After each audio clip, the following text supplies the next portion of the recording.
How's my hair? Good morning, Patriots. Today, stay tuned. Very exciting show for you. On the second half of the show, we're going to have with us J.J. Carrell.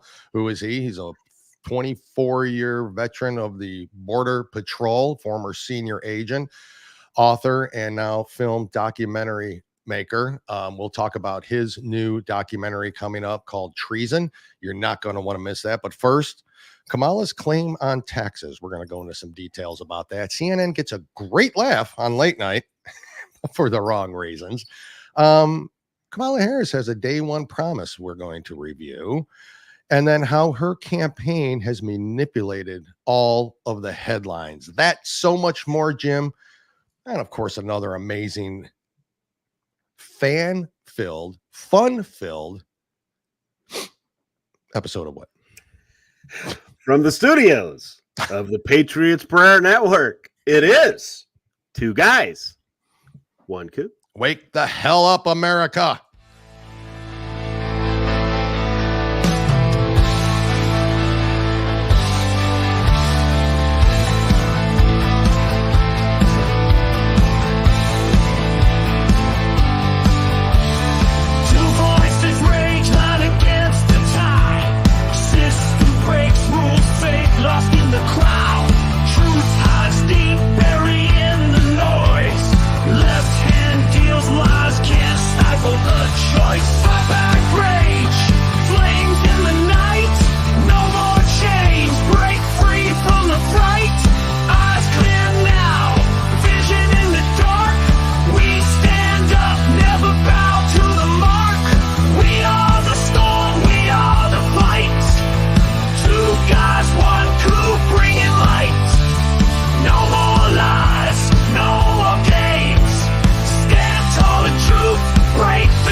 Not a better opening theme song in podcast history. Can I do something before we get going? You need to right now before you forget. I would like to say a special happy birthday to my dearest. I won't say her. I know I said her name last show, but that's funny. And I do not have my thong on, honey. But happy birthday to my most awesome wife. Mm-hmm. I won't say the age either. She's still. It's 22 weird. to me. You have a 28-year-old, but of only I know she's only 27. It's a bizarre situation. I don't know how it happened. It's basically the Immaculate Conception all over again. But that is the surprise for her later tonight. Oh, it is. I got my grit gear thong. How dare you? They haven't made them yet. So we're waiting. We told them Speedos. Speedos are on. Oh, Speedos. That's Ryan right. Weaver Speedos, collection is coming soon with the Speedo. So, no, honey, speaking of them, happy birthday to her too. Yeah, absolutely, and a tremendous human being, and basically a saint for putting up with your shit. Mostly, is how I'd say it. As both wives are. Yeah, happy birthday to her. Enjoy it. Celebrate. Let's talk about Grit Gear real quick before we play their little ad. Beautiful shirt as always. I've got the drink coffee, shoot guns. I don't see Grit Gear. Jim, you know why I'm afraid to touch anything, right? I'm having I know. So I'm kind of just staying. Yeah, I am animated and I'm staying kind of still today. But yes, Grit Gear hat, beautiful 76 hat, your Grit Gear hat. So much more they have out there, including their coffee. Jim, do you have their coffee? Of course. There it is. Yep. And they've got a new Lock and Load logo as well. You've seen it in the opening and all that. And you'll see it here in the commercial. And then those are going to be put on those cups as well. So, but you go to gritgear.com, you go to lockandloadcoffee.com, use coupon code 2guys, get 10% off of your first order. Yeah, be careful. I know it's Warrior Shield Foundation's 20%. 2guys. Gear is, and they're proud sponsors of the Warrior Shield Foundation. Matter of fact, they're the ones doing all the shirts for the weekend the Warrior Weekend, and they just put in the hard work, and they're such a good company and such good people. You really, really, really need to support them. Let's hear from them real quick, Jim. We'll be back to start the show. Grit is defined as firmness of character, unyielding courage in the face of hardship or danger. At Grit Gear Apparel, we honor all military, police, fire, public service, and patriotic Americans, both men and women regardless of color, creed, or religion. Our brand represents the love and freedom for our country, the heroism of all our men and women, and the principles of what this wonderful country was built on. Our goal is to regenerate the sense of patriotism and to spark the American pride within us, to stand together in the toughest times and become victorious, to preserve all our freedoms, to honor our flag, and to respect the men and women who have fought and died for us to have these freedoms. Wear our brand with pride, with a sense of patriotism, and as a statement for the love of our country. Whether you're military, public official, or civilian, our brand is for you. Together we stand as Americans. Yep, together we stand as Americans, that's for sure. GritGearApparel.com. lockandloadcoffee.com. Please go there, support this veteran supported, America first, family owned and operated company. And again, 10% off your first order with coupon code 2GUYS. It's that simple, folks. Rich, here's the picture you should put. They're trying to sell items. You'd sell out. He couldn't. They're trying to sell. Yeah, they're trying to actually sell some items there. They're not a nonprofit organization. So at any rate, let's get into this. We've got the Virgin Kamala and Saint Tim are the two chosen ones for the Democrats. The media is complicit, unbelievable. The Time magazine, and yet 23 days into this shit, and she has not done a single presser. She talked to the press for 17 seconds. That's the length of the time she's gone off script to talk to the press. They can't have her out there. She is running the Biden playbook by hiding, staying in her basement, sticking to a script, and then AIing crowds in and all that other stuff. I mean, it's blatantly obvious. 90 days before an election, they installed their candidate, and the media ran with it. Hey, they had a virtual vote. Yeah, they had a virtual vote. Yeah.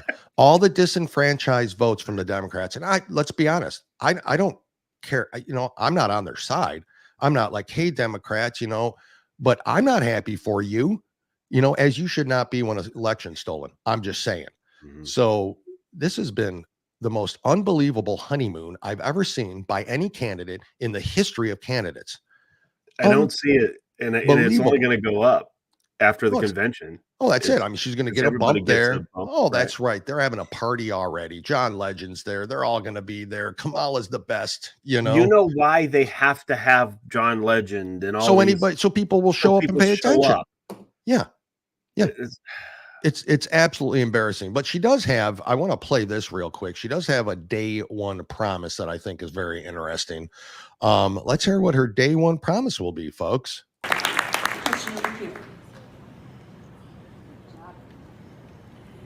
Hi, my name's Sally Hartman. I'm a volunteer with the Center for Worker Justice. Okay. I want to know, when you become president, would you be committing to close immigration detention centers? Absolutely, on day one. On day one. And thank you for. Does Barack know that? The one who built the cages? Yeah, the one who built them. Yeah. Did you run that through Barack first on day one? All right. That's her priority. The economy's okay. That does not have to be touched. That's right. You're good there. And she's going to, hey, good news. She's going to, we'll get into it. I'm not going to bust your bubble on your story, but she's no taxes on tips. What an idea. What a novel idea. I can't believe somebody hasn't thought of it before. I can't either. Like a month ago. This is absolutely unbelievable. I've never seen such bullshit in my life. You have a picture of where she actually signed the bill, or she was the final one to pass that bill, right? I thought you posted that up there. Did you not bring that? I thought you said you had the video. Oops. Yep. I had yep. not that video. Sorry. Oh, I'm sorry. Okay, I thought if we Yeah, look back no. on I do have it, and I didn't download it. So but yeah, where she was the deciding vote on the 87,000 IRS agents, which was geared to go after Tips. people with tips, Mhm. Venmo, $600 or more on Venmos or PayPals or Cash Apps or all that. Yep, that was their plan. And let's not forget, you've mentioned it 100 times, they're going to eliminate the Trump tax cuts, which then does what, Jim? Let's get right into it. Yeah. You know, okay, so let's take the both. President Trump obviously about a month ago announced that he was going to get rid of the taps on tips. Tips on tax. Tax on tips. Correct, Jim. Whatever. And out in Vegas, he did it in Vegas, which is the prime place for it, right? Because they get a lot of tips. I mean, tips everywhere, but yes, everybody's on tips out there. And so the difference between the two, all right, is if let's just say Kamala is going to stick to it and she does that. Yep. Okay, but what she's not telling you, she's going to tax the hell out of the restaurant that those servers or businesses that these servers work at, because the corporate tax cut goes away. And I think that's the most important tax cut I that think goes so away with, because cool. Personal income tax, okay, yeah, we're going to have to pay more anyway, the way they're spending money. But the corporate tax cut is huge. Correct. Okay, because that's where the unemployment rate goes up. That's where businesses stop spending money because they have to cover the tax rate. What happens there when they stop spending money?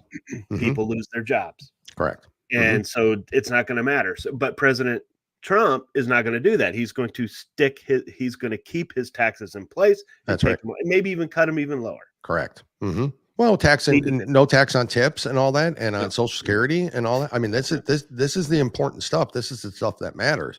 This is dinner table stuff that matters to families out there.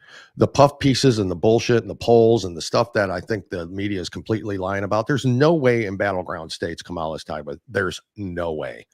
There just isn't. Now, Minnesota, on another hand, I believe is probably a lost cause. I mean, they I never thought. I know they say it's close, and we talked to Representative Hudson, and he's, and my God, it might be, but they need the people to vote. And like they said, the gun owners, the NRA people that aren't voting, there's a lot of those up in Minnesota, and they need each and every one of those people to go out and vote, and they can do it. I know they can do it, which is amazing about it. And we talked about this before. The gun owners, there are Democrats that are gun owners, of course, there are, and but we want people to vote. We want them legally, legally to vote. I mean, you and I would much prefer the old-fashioned way of actually showing up on election day to vote. I agree. I mean, boy, that's a new thing. That is. Let me put a couple of things up here, Jim, if you're not looking. Nope. Donbas, happy birthday to the missus. Happy birthday. I don't know what it is. We're gonna missed it. Whose birthday had? So she missed it, and now Bucka, of course, Jim's wife. That's whose birthday it is. It's a special day out there for her. Hey, can I play real quick a video now that we're talking about some of this stuff? Yeah, because she would love to have a Kamala video following her birthday wish. Well, it's not only that. It's not only that. It's a Harris rally attendee. This is your typical. They're intelligent. Yeah. Oh, they're intelligent as hell. But here's one that I think you'll. Why are y'all voting for Kamala Harris? I don't want to lose my rights. Like, I'm a trans man and I'm gay and I have been pregnant and I've had an abortion before and I don't want to lose that. I'm afraid of not being able to be myself anymore because from what I've heard, Trump's America doesn't want me to look like this. So that's why I'm here today and that's why I'm voting blue. What about you? I've also been pregnant and had an abortion before. I was a minor and it would have been dangerous for me to properly, it would have been dangerous for me to carry a baby with personal reasons and everything. I also, I'm very, alternative, and I feel like if Trump were to win, I wouldn't be able to express myself through my looks and everything, and wouldn't be able to have the piercings or the dyed hair or the tattoos that I want. I would be able to be myself, and my dad's very pro-Trump, and I'm just very pro-Kamala. Pro-Kamala. Yeah, I don't, it's just. Does that cause a divide at all? Yeah, it definitely does. He thinks that Kamala's going to ruin the country, but I think that Trump would do worse, a lot. Kamala is going to be good for the country. One has shown Look at what that. they can do. First of all, the girl with the tattoos, you were always able to look like that under Trump. Yeah. Not I just remember that. seeing a lot of people like, as a matter of fact, furries came around when President Trump was in office. I couldn't understand what that first one was. A trans man who got pregnant, who had an abortion, who was so you were a woman. girl, Yeah, who had an abortion, and that's your biggest thing. So good for you. You were able to kill the baby. That's awesome. Same with the one next to her that's dressed like a cat. I don't even know what it looks like.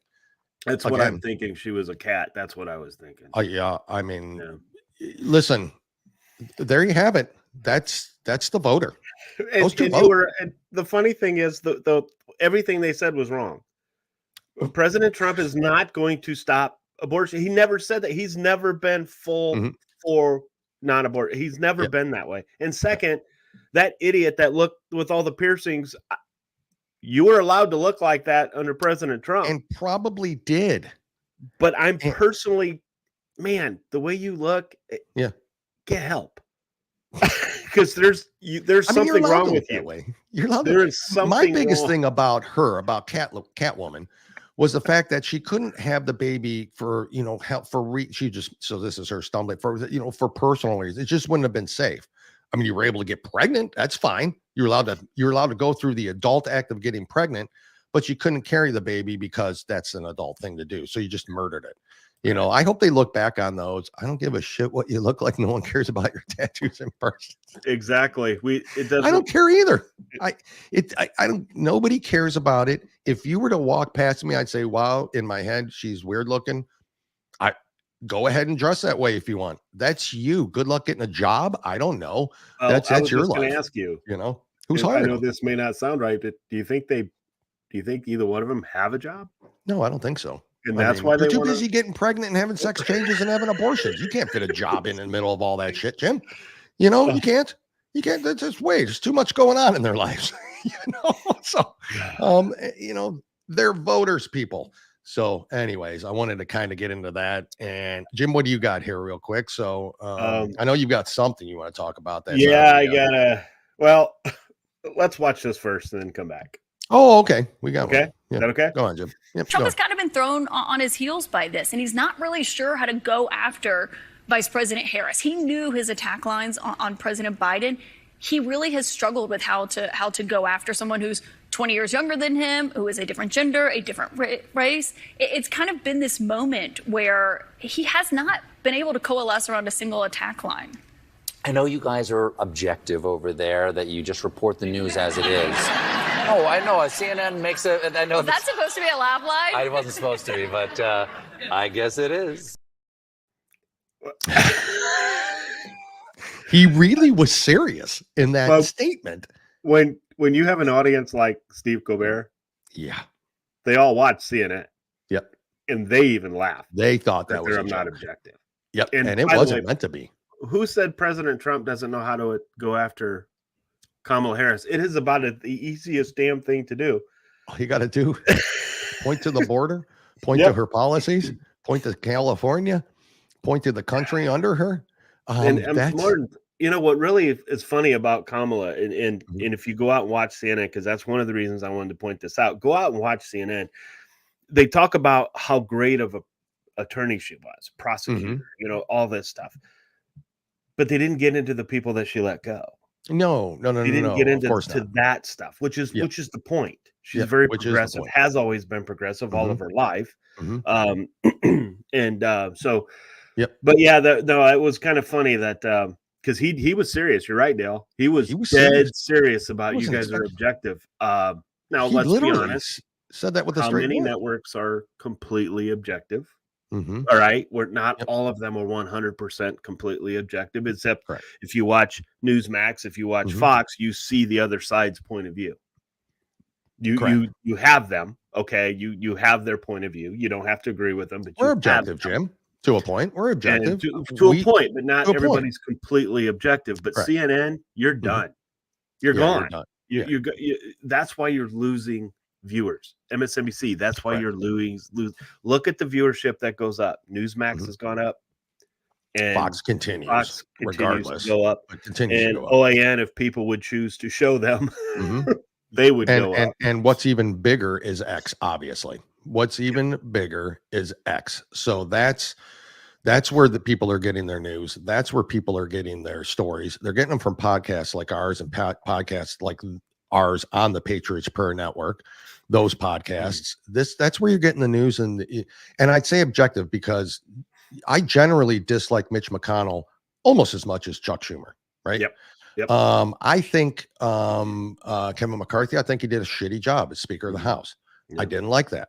I will, absolutely bash rhinos and Republicans if you're not for this country. If you're not an America First candidate, America First congressman, senator, doesn't matter to me. We're going to bash them, Jim, because that's all that matters is our country, America First. That's it. Without a strong America, we've said it 100 times in the past, there is no strong world. And look what's going on in the world. And who's running the damn country right now? Who is running this country? You know who it is. And Greg Stenstrom said it before. It's the council, it's the people. It was the person who was running it since day one of Biden going into office. Correct. That's who's running it. And that's unbelievable, the media that's going on. But then this, Jim, I read the Harris campaign has reportedly bought Google ads featuring manipulated news stories featuring a pro-Kamala spin in the headline and description. Axios reported Tuesday that the Harris campaign has edited articles from several news organizations, including CNN, NPR, Reuters, the Associated Press, CBS News, The Guardian, and Time Magazine, with the intent of boosting both Vice President Kamala Harris and her running mate, Governor Tim Walz. Quote, it's a common practice in the commercial advertising world that doesn't violate Google's policies. Oh, isn't that, I could mention something about the election and I violated every social media search engine's policy. But the ads mimic real news results from search closely enough that they have news outlets caught off guard, Axios wrote. According to Axios, one ad featuring a link to The Guardian displayed the headline, VP Harris fights abortion bans. Harris defends repro freedom, with a description that read, VP Harris is a champion for reproductive freedom and will stop Trump's abortion bans. None of that is true. None of that is true. Another from NPR had the headline, Harris will lower health costs, with a description reading, quote, Kamala Harris will lower the cost of high quality, affordable health care. Reuters had one that said inflation is down, with a description, under the Biden-Harris administration, the U.S. is winning the inflation fight. I have never in my life experienced so much lying. And I thought 2020 was bad. Yeah. I did. I thought the covering for Trump or for Biden by the media and of Kamala Harris, whose health was fine, he could run the country when everybody knew it was in decline. You could see it back then. Jim, I'm baffled and I'm rambling and I get it. I'm just so pissed off and concerned. It's more out of concern. It's like, I don't know when we take the media back. I don't know how you get the media back. I don't know if you ever again in this country get the media. Oh, no. It is absolutely a communist ran media. Mm-hmm. I don't know how to stop this. Yep. Having Trump in there does not stop it, because they just reverse course and then everything Trump does is a negative. Yep. So having one man in there doesn't do it. It's gonna, like you said, the ratings are so shitty with these. With NPR has no listenership. CNN has very, very low numbers on viewership. New York Times, Washington Post. These are dead papers and periodicals out there. Newsweek, Time. Nobody. At one point, if I'm the chairman of the board at Time Magazine, at one point do I say, I want more money? I want people to buy this shit. We're putting a lot of funds into this with journalists and photographers and all the costs that go into putting something like that. When do I want to make money? That begs the question, Jim, that you're probably thinking right now in your head. Where are they getting their money? Right? Paying for this. because they're not Which- doing it for free. Which is out there. why they're left. Which is why they're doing this stuff, is because, come on, you can't tell me that CNN continually lose money the way they're losing it. MSNBC is starting to lose. Take Rachel Maddow away from MSNBC. Yeah. Take her away from MSNBC, and they're as bad as CNN. Yep, I mean, exactly. she is the reason people watch, which I don't get it. It's up to them. I don't know why they watch that dude either, but I'm just saying that's, you know, let's put a couple comments up for inflation down with laughing. I thought Carter. Yeah, don't you? Isn't it weird that we wish for the days of Carter? Sitting in your car and you're absolutely beat the hell out of 1977 Pontiac Le Mans in a gas line was way better than we got it now. Listen to an England Dan John Ford Onward Dale Rumble. You got that right. You know what's that? Go ahead, Jim. Say listening to an England Dan John Ford Coley 8-track. 8-track. For kids out there, look it up. It's a big disc. Can you tell me one song that England? What's his name? England. I'd really love to see you tonight. I love England Dan and John Ford Coley. I love them. They're great. It's Dan Seals. He became Rarely am I speechless. I'd really love to see. You've never heard that song before? Sing a little bit of it for me, so I know what it is. We don't need that. Jim, look it up. You'll love it. You'll love it. Dance for me, monkey. sing for me, Jester. Well, Jim, you got anything else you're talking about here? Well, I think want to elaborate a little bit more on your media stuff. Yeah, go ahead. You were right. Where do we go from here? Even if President Trump wins, they're going to turn it. You look at Steve Colbert's of the world. That's what I'm saying. Their viewership is down, but their salaries go up. Yep. Mm-hmm. I mean, I thought that was a legitimate question. If there is ever a night show that I would watch, it'd be Jimmy Fallon's show. It'd be Greg Gutfeld, as the other ones. But well, you know what I mean. The mainstream, and because Seth Meyers is an idiot. Whoever when he was on that comedians for Kamala, oh my god, where were the comedians? Where were the funny people? I don't. I just. And of course, who's the other asshole on ABC? Jimmy Kimmel. Jimmy Kimmel. Yeah, terrible. That guy's absolutely talentless human being. You know. I guess I'll give Jimmy Fallon a little bit. He's less political and more about more about the Johnny Carson type of humor. Nobody will beat Johnny Carson. And again, kids. I mean, look personally, I don't watch Jimmy Fallon. I don't watch any. I don't watch him either. Yeah, I watch Greg Gutfeld. So yep, absolutely. I like this. So you know Kirk Herbstreit, right? Former Ohio State Buckeye quarterback. Yeah, and. So he's getting a lot of flack for his stance on that women should not play our men should not play in women's sports. This is a big issue for people out there. He's with the wrong network. Oh, he's on the wrong network. He's on ESPN. How much longer do you think they're going to? He's big. Yes, he is. He's big out there. I don't always agree with him. Some people say, "Oh, he's a homer for Ohio State." I think he's opposite. I think he bashes Ohio State more. I agree with you 100% on that. Yeah, I think he's more critical of Ohio State, which is most Ohio State fans in general. We clearly are. Well, that's what happens when you win. That was interesting, huh? That's what happens when you win. You guys are upset when you lose 2 games. Oh, if we lost 2, the season's Indiana over. fans, if we're 500, we're happy. Well, but not in basketball. So it's a different situation. It depends on the sport. I'm reading the headline here, and I'm going to get to this before JJ here any minute now, according to what he had told us. But it says Biden-Harris administration accused of designing shady Medicare move to shield them from election fallout. What does that mean, Jim? Well, let's take a look.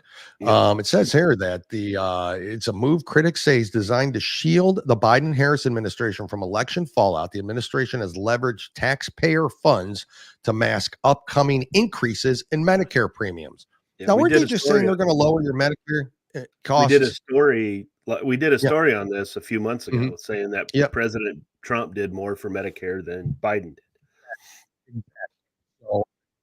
It's bizarre to me that's that story, for one, is just coming out, and two, you're not going to see it anywhere. Oh. So government contractor charged after trying to flee country with backpack full of classified documents. Jim, that is a headline, and I don't know what's going on. And a military member just got caught with selling secrets to the Chinese. Did you see that as well? Yeah. Is going on in the world as we speak. I don't know why. I don't know why they're selling secrets to China, because Biden and McConnell and all those other ones are giving it to them. They are giving it to them. I mean, it does. I don't think it's a secret. I think you're absolutely right. I don't think they're selling secrets. I think they're just getting them straight from Congress. Yep. Eric Swalwell might be one.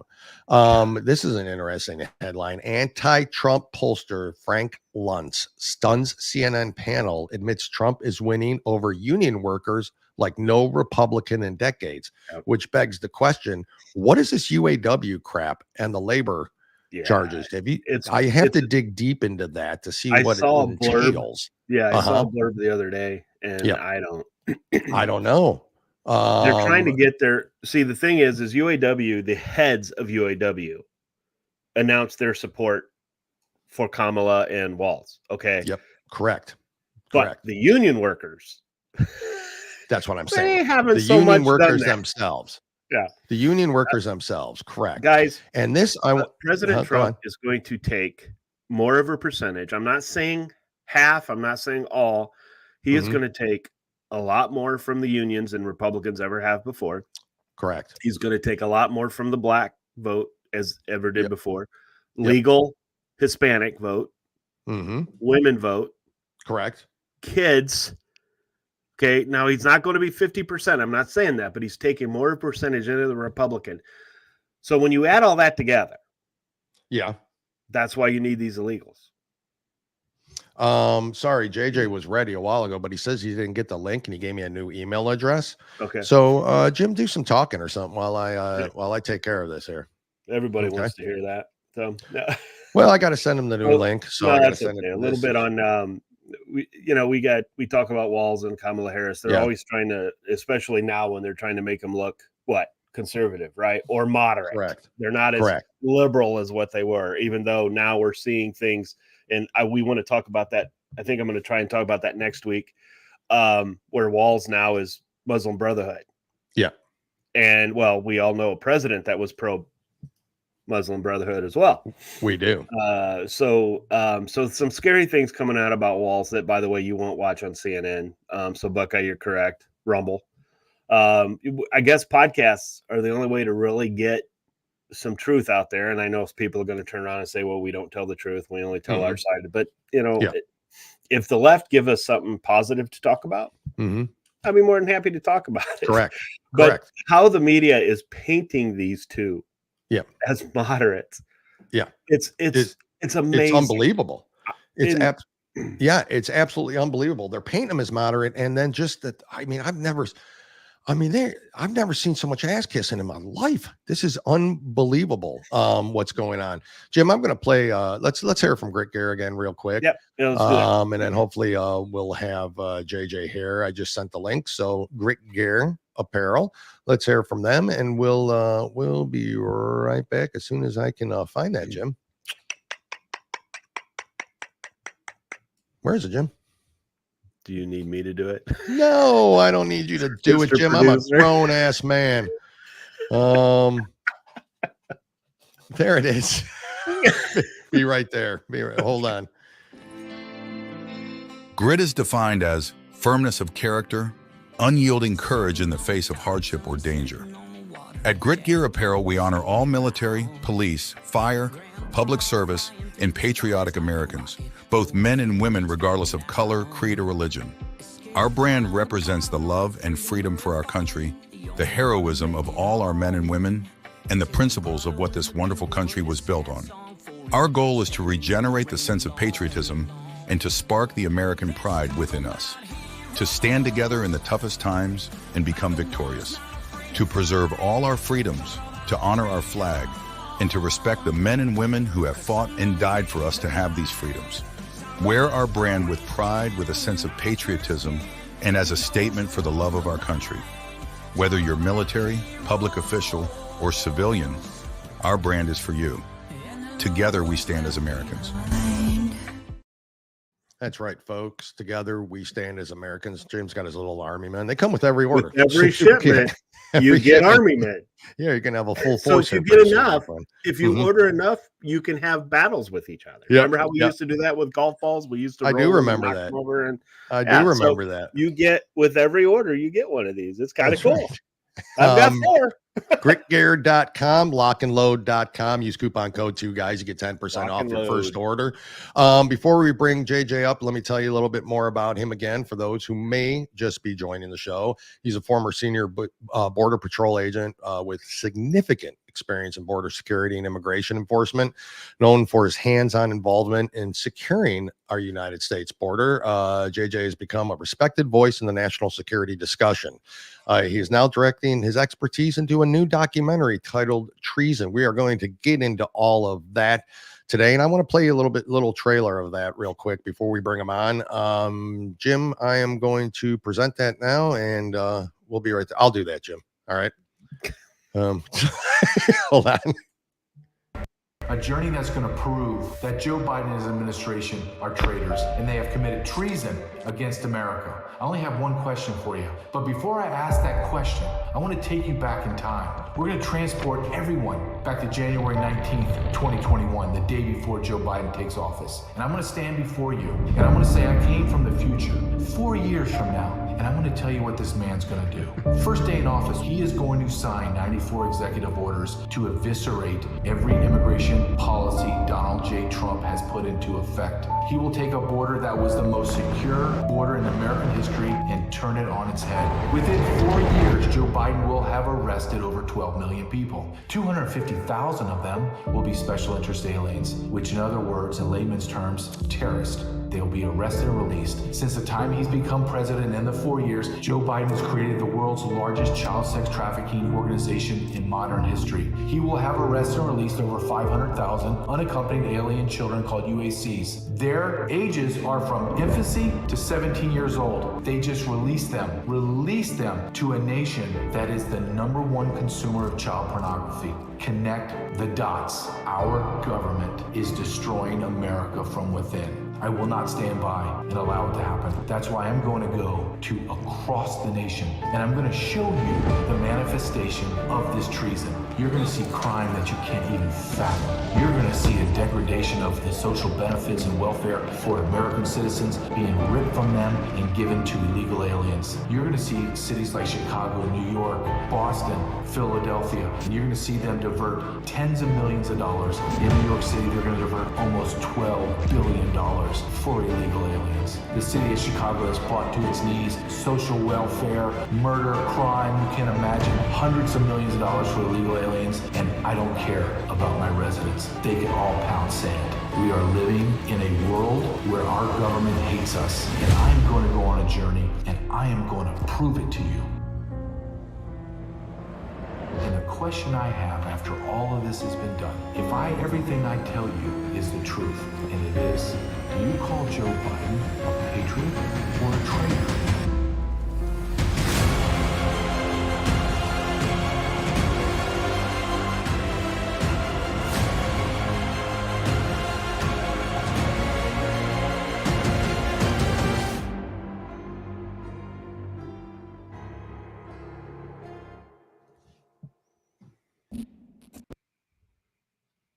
Absolutely incredible. Let's waste no time. Jim, you want to bring JJ up on screen here? Hello, hey guys. Sorry for the mix-up on the whole email and getting you on. You were earlier, and Jim and I are just sitting around rambling until you come on. So I apologize. We do apologize. No. I'm technically inadequate as well. So, but I was sitting here going, I was like, no, but this is not my fault. This is Dale's fault. Yeah, this was Dale's fault. This is Dale's. We're finding out more and more, and it used to be I could blame Jim for a lot of shit, JJ, but we're finding out more and more. It's more Dale's fault. So I am taking the blame for that. Thank you for coming on, Jim. That trailer, JJ. Wow. Wow. Powerful. Man, I already have people that are asking me when it comes out. So, yeah, tell us about that, because it's a two-parter, really. There's two documentaries. It is. Yeah, go ahead, JJ. Well, I appreciate first. Thanks, guys, having me back on. I always appreciate to speak to you. Yeah, that trailer. What happened was when Ryan and my business partner Ryan Madden and I made this agreement. We're going to go do this documentary. I had a clear vision of exactly what I wanted it to be. And the very first day of filming, I knew, nope, that everything's going to change. I didn't know how it was going to change. I didn't understand the totality of it, but I knew it. Fast forward to 4.5 months later, last week, Ryan texted me. We're always texting each other. He's in full editing mode. So he's got hundreds and hundreds of hours of interviews, film footage, live, everything. So he's sitting there with his 6 or 7 computer screens with his team and chopping up clips and trying to make this documentary. And he calls me and says, "We got a problem, man." And we haven't had a problem at all. So I'm like, "Whoa, okay, hold on. What's going on?" He says, "I cannot put this child sex trafficking issue inside this documentary because the child sex trafficking is so huge. It's so big." And what we decided when we were filming, maybe go back probably about 3-4 months, the child sex trafficking, we knew it was part of our documentary, but then it began to explode. And everyone we interviewed, everything that we touched, it led back to all the child sex trafficking. So our idea was, okay, we'll release this documentary called What is Treason? If God gives us the blessing to make enough money, we already had it lined up. We're going to go and we're going to do these interviews and fly to these places. And then it would be about 9 months later after you film, edit, find the money, all that. And he says, "Well, we don't have to wait, JJ. We have more footage. I have so much footage that I'm going to have to condense it down to 2.5 hours on the child sex trafficking. That's how big this has gotten." He says, "So we need to do it. We can't wait." And I agreed. I said, "We can't wait 9 months and sit on this information, if you will." And our information is simple. We believe the United States federal government is the largest child sex trafficking organization in modern history, period. And we are going to prove it from the beginning of how it starts to the end of where the children are. And we now made a decision. Okay, so now we have 2 documentaries. And I'm like, holy smokes. Okay. So what do we do? I mean, I don't want to charge someone for the child sex trafficking because that makes me a little queasy. And Ryan's like, "Yeah, I don't know." And we said, okay, this is what we're going to do. We're going to release the child sex trafficking documentary first on September 19th. And it's called Treason Trafficked. And then we're going to release Treason Invaded, which was our initial documentary, in October 22nd. So there'll be a month between it. Same price, $9.99. You still go to the same website. You buy $9.99, you get 2 documentaries. Wow. So we felt like that's the cleanest, most efficient way to do it. I'm anxious about what this is going to look like. I've seen some of it, like that trailer. Yeah. It's not going to be a documentary where you're watching and you're thinking, okay, it's 9 o'clock at night. Do I finish it or do I power through it?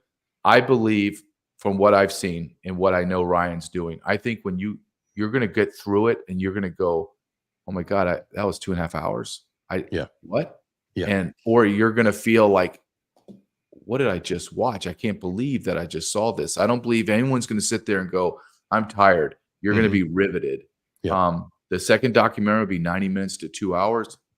Wow. I'm excited because we are starting to get contract screenings where we're doing premiere in New York, and then we're going to Nashville, and then we're doing a film festival on the 13th of September in Texas, outside of Dallas. Wow. So the word is getting out. Yeah. And podcasts like this help us spread the word. And what we're going to show you is going to be shocking, and it's going to be hard for you to understand. So JJ, so what I'm hearing is, because Dale and I have been talking about this since day one, that we thought initially they wanted all these illegals into this country to vote.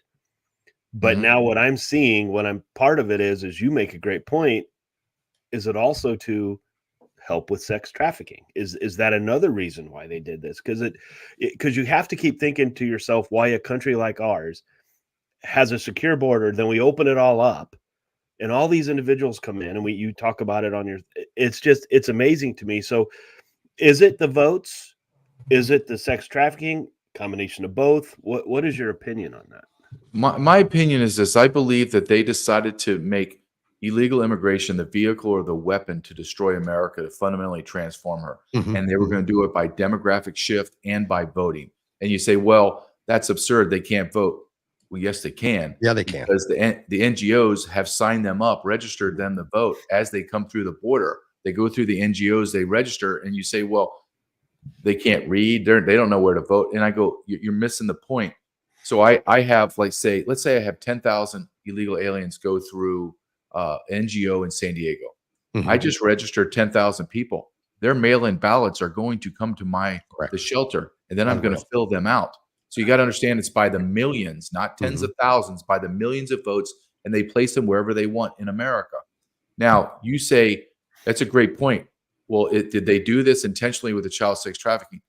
My belief, my strongly held belief, is they had meetings at the highest level about opening the borders, and then they had to have major discussions of what are the unintended consequences, because anyone that's done tabletop exercises or create a business or what are the things that we're not going to have control. You can look at data and say, okay, exponentially this is going to happen, but let's just give them the benefit of the doubt and say they didn't even talk about the child sex trafficking. Well, after the first year of 125,000 USCs, unaccompanied alien children, came in, and then you lost them all, don't you think that you would have had a hard discussion of, whoa, hold on a second, what is this? They didn't. In fact, they didn't do anything except accelerate it and make it more efficient to bring in more children. So my belief is this, that once you create this enormous crime and you make this wake that goes through America, then all of the other crimes start pouring in. And one of those is child sex trafficking.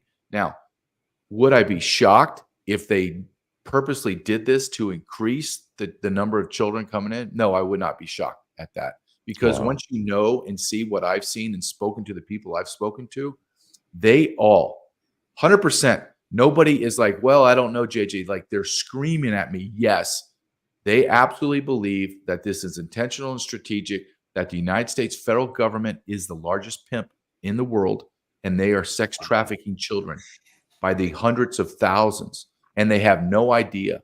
Because I'm talking to, just in my documentary, I talked to I've spoken to Tara Rodas, Deborah White. They've all been in front of Congress. I talked to U.S. Citizenship and Immigration Service. He was the intel analyst that blew the lid, that the cartels found a loophole, so that our HHS was delivering children to the cartels, and they're still doing it today. I talked to FBI whistleblowers.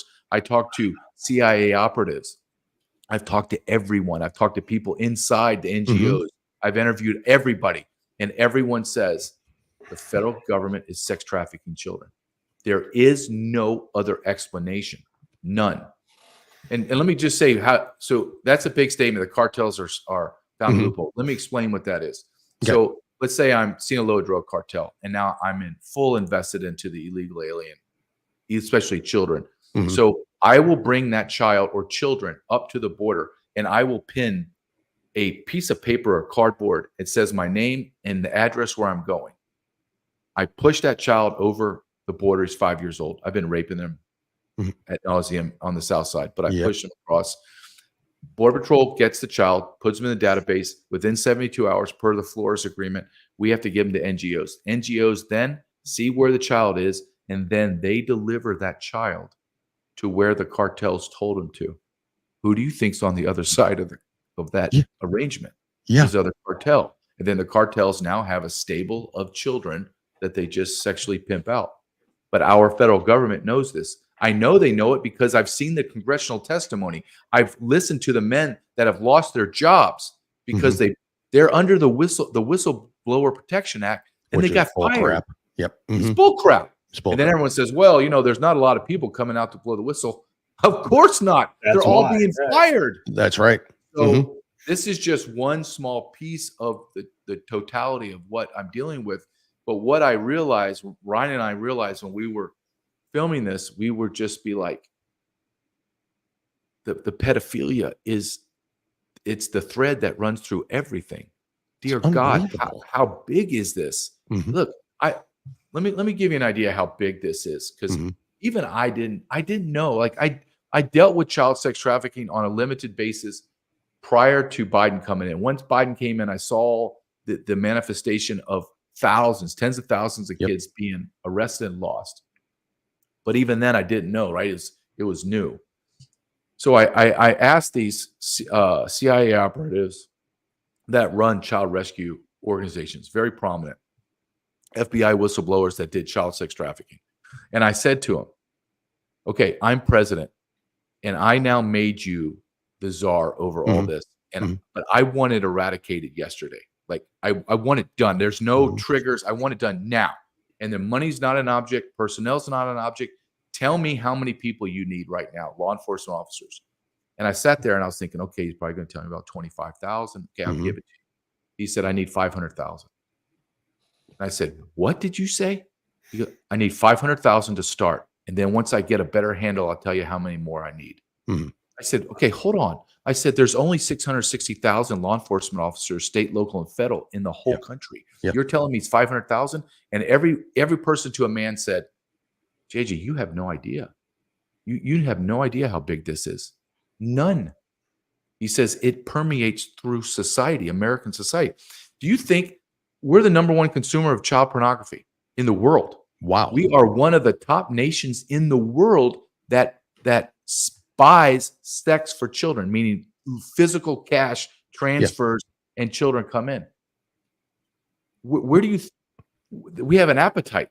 It's like our narcotic appetite. Do you think the Sinaloa drug cartels are pushing over literally millions of tons of narcotics to let them waste in a warehouse? Yeah, no, of course not. Somebody buys them? No, of course not. We're absorbing them daily. Right. So there is no difference. The cartels, look, so your audience understands.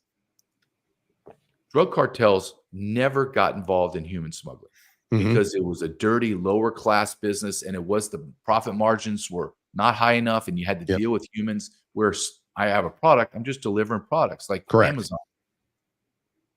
But because of the open borders and the children, the cartels have decided, okay, I can sell fentanyl, cocaine, heroin. Once it goes in somebody's veins, it's gone. I can't resell it.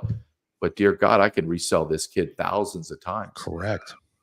And this now, instead of selling my little vial of heroin or cocaine, I got little Jose from Guatemala, and I'm going to sell him 15 times today at the same cost as my narcotics. So these kids are being, it's look, you're going to see this in a documentary. What I'm telling you is sophomoric.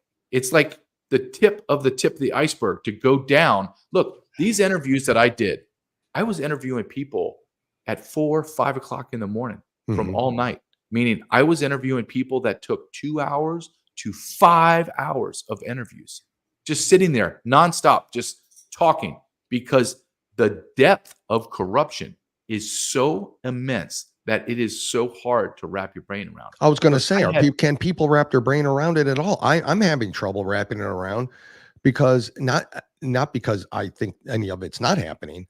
I just never could imagine it being the scope that it is. And, okay, well, let's look at it from Dale. Let's look at it from this perspective. Let's start looking at remove the emotion. I know it's hard. Remove the emotion of children and make them a product. Just a box. They're a box like Amazon. What does Amazon have? Amazon has huge distribution centers strategically placed across America and then smaller regional. Our government has done the same thing. We have over 400 of these child detention facilities across America. 400, ranging from tens of people, kids, to thousands. Look, so the NGOs, so let's just take one, okay, Southwest Keys. Southwest Keys and Catholic Charities kind of dominate that whole southern border. Southwest Keys has the largest Walmart you could ever imagine in your life. They bought the building. And they hold 2,000-3,000 children. The DOJ, our corrupt DOJ, is now beginning lawsuits against them because they've discovered they're raping children inside these child detention facilities. How do I know this prior? Because my sources were telling me, yeah, they're raping kids in there. I said, who's raping? The NGO workers are raping the children in there. Oh my God. And I'm like, okay, God. And you can't get in them. Okay. Just so you understand what's happening. So what you understand what's happening. So let's take Southwest Keys. Let's stay on that. It's in Brownsville, Texas. It's enormous. I walked on the outer perimeter of the parking lot because there's there's businesses all around it. So I'm just walking. All of a sudden, security comes out of nowhere in golf carts. Like, no, don't step on here. Senators and congressmen have gone to their doors, knocking on the door, saying, I want to come in. Senators, U.S. senators. And they know what they tell them? Hit the bricks, pal. You can't come in. You know it doesn't matter. They don't care. They go, okay, we'll leave. What? Well, why? Because you're raping children in Southwest Keys. Catholic Charities, the same thing. Jewish Family Services, Lutheran Family Services, on and on and on. And then what's I don't know if that's the right word, fascinating. What was infuriating is all of the people I talked to said, listen, JJ, you're getting focused because I know what you're doing on the documentary. You're talking about the movement of people from the south to north. He said, but this is a CIA guy telling me. Okay, these are alphabet agencies are telling me this has already been proven. So it's not, you're not hearing about it. You will hear about it in about 6 months. Okay. Yeah. But I'm being told that everyone said this is happening. They said, you take Interstate 5 or Interstate 10. Interstate 10 goes east-west. I mean, goes west. It has to go east too. Yeah, Interstate 5 goes north-south. It goes north. It goes south too. So they said, you need to stop thinking of a south to north because the Mexican cartels are kidnapping our children in America, driving them to Mexico and flying them to Africa. Why are they doing that to Africa? Well, because that's where a lot of the organ harvesting is going on. And the people that want the organs from our children believe for whatever reason, they believe American children are less parasitic, meaning our organs have less parasites in them than someone from Africa or Central America. I don't know if that's true, but that is the market. Yeah. So you're having, look, I just saw a thing we're saying at least 2,000 children a day in America go missing. Hold on a second. 200,000. So my guys are telling me, JJ, I can't tell who are illegal alien kids and who are U.S. They're all blended. I'm talking to someone from Texas that they don't go rescue the children. They go attack the organizations, and the law enforcement comes and arrests the organization and save the children. The person, this was a female, and I can't tell you her name. I can't show her picture because she's undercover. She goes and gets in. And she says, I said, what's the difference between, say, Trump and now Biden? And she said, well, under Trump, it was still insane, right? This is an insatiable appetite. She says, but we had some level of not control, but a case control, like case management. She says, now, nothing. It's 100 times. I can't keep track of it. And then she called it exotics. The children from across the globe is exotic. So think about, you're a pedophile, and all of you've been dabbling in white kids and black kids and maybe some Hispanic kids. Now you get the 31 flavors from Baskin Robbins. You get every mixture you can imagine, and that's what's happening in America. And no one will talk about it. Nobody has the courage to do it. I think two things are happening. People don't have the courage to speak about it, and I think this is the other big problem. As I'm speaking to all these people, everybody has their own little part of this problem, and nobody's gone, oh, let's put it all together. Let's figure out where the gaps are. And that's what Ryan and I have done. We've gone and interviewed everyone, and through my law enforcement experience this is the big picture. Oh, now it makes sense. Now we're going to tell the story, how this begins and how it ends. And what's going on in America. Now, I'm going to present it to America. I honestly don't know what the reach is. I don't know if it's going to be 10,000 people or 10 million. I really don't know. But Ryan and I believe there's no in between. It's either going to go a die of death somehow, or it's going to be super viral. But once it goes super viral, Mm-hmm. now the question becomes, you've seen it. You can't unsee it. Right. The question is, what the hell are you going to do? That's Are you going to do nothing? Now you do nothing, you become complicit in Correct. it. Or are you going to hold our felt? Look, the people I've interviewed have already been interviewed in front of Congress on congressional testimony, and nothing's been done. In 2023, Javier Becerra gave a sworn testimony with Ms. Marcos, who's the assistant, blah, blah, blah, of Office of Refugee Resettlement. Mhm. And they admitted, yeah, we've lost the first 85 to 100,000 kids. We have no idea where they are. Oh my God. And they didn't do anything to stop it. They accelerated it. So now we're up to 500,000. 500,000. Do you know how hard it is? Listen to what this, I can go on for days on this because it's so ad nauseum. But these people are telling me, said, do you know what our welfare check is, JJ? And I said, no, explain to me what. We pick up a phone after 30 days and we call the sponsor who's MS-13. Hey, just checking on Johnny from Guatemala. They said there's 2 answers. Oh yeah, he's right here. It's all good. Click. And they mark that as child is safe. Or the sponsor says, yeah, Johnny left. I have no idea where he's at. Click. Same outcome. Yeah. Same outcome. There's no follow-up. And then I believe in connecting the dots. Okay. And I don't believe anything in the world happens in a vacuum by itself. I believe it's all connected on one way or the other. So I'm talking to Tara Rodas. Tara Rodas is a HHS whistleblower, highly, highly intelligent woman. Just look her up, Google, and she just gave a crucial testimony in front of Senators Johnson and Grassley 3 weeks ago, maybe 4 weeks, maybe 3 weeks ago. So she says to me, I'm going to tell you something about HHS that you don't know. And I'm like, okay, here we go. Because we had a 2-hour conversation where we were filling in the gaps between what I know and what she knows. And she says, HHS is the largest consumer of all of our tax dollars, meaning they consume majority of all of our budget. 23% of our budget goes to health and human services. What? Inside that budget, 23%, which is hundreds of billions, $6 to $7 billion a year goes to the program to reunify the children with their sponsors. 6 to 7 billion. So we're talking a multi-billion-dollar criminal organization. Third thing, HHS has jurisdiction over every child protective service in every state of America. And Child Protective Services has known to be an absolute boondoggle, underfunded, and has been exploiting children for decades. Yep. The last thing, health and I could not believe this, and almost fell out of my chair when she told me. Health and Human Services has complete oversight of the procurement of organs.